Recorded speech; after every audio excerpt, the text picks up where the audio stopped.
Crispy পটেটোর এটা হচ্ছে, এটা আলুটাকে সিদ্ধ করে ম্যাশ করে নিয়েছে, তার মধ্যে কী দেওয়া হয়েছে, চিলি ফ্লেক্স দিয়েছে, গার্লিক দিয়েছে, লঙ্কা গুঁড়ো আর এমনি গুঁড়ো লঙ্কা দিয়েছে, দিয়ে এইটাকে হ্যাঁ কর্নফ্লাওয়ার দিয়েছে এই যে, আর এই যে এরমভাবে এগুলোকে ছোট ছোট করে পিস করছে।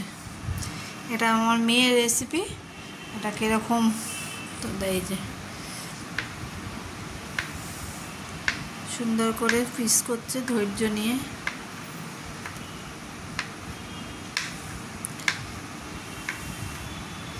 এই যে এটা এবারে চলো, এবারে এটা হয়ে যাক, যখন ফ্রাই করে এটা কিরম তেলে ফ্রাই হবে, ডিপ ফ্রাই? মোটামুটি ডিপ ফ্রাই করতে হবে আর কি। তো যখন ডিপ ফ্রাই মানে যখন হয়ে যাবে ফ্রাই করা, আবার তোমাদের আমি দেখাবো কীরকম হয়েছে। দেখতে তো বেশ সুন্দর, ছোটো ছোটো নিমকির মতো মনে হচ্ছে।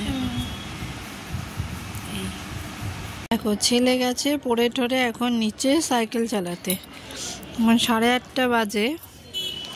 দেখো একবার অবস্থা, আবার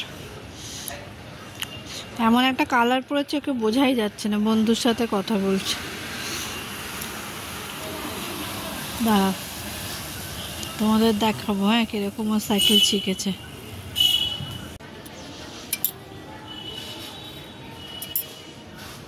এই দেখো ওই তো বেরিয়ে গেছে।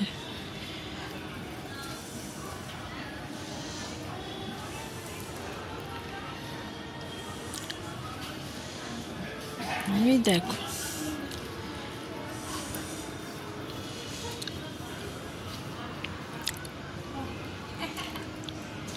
বন্ধুর সাথে এখন আড্ডা গল্প।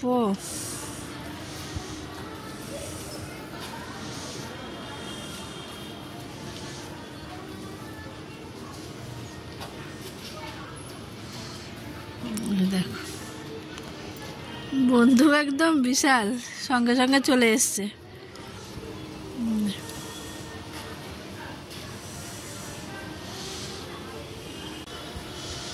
বাবা আমার বন্ধু পেছনে বসেছে, দেখো অবস্থা।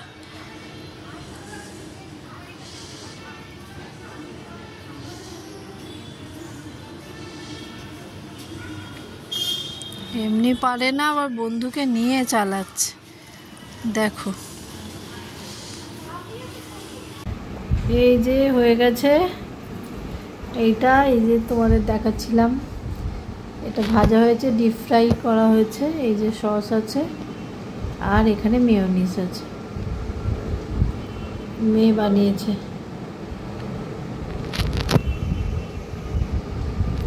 আর খেতেও কিন্তু দারুণ হয়েছে, ক্রিসপি একদম হেভি সুন্দর খেতে হয়েছে।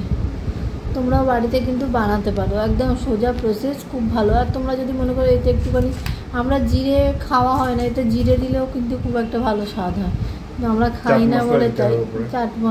চাট মশলা খাই না আমি, তোমরা খেতে পারো। তারপরে একটা পেরি মশলা হয়, ওটাও ভালো লাগে। তো চলো দেখে নাও, ওই একটা ছোট্ট করে তোমাদের মানে এটা দেখিয়ে দিলাম।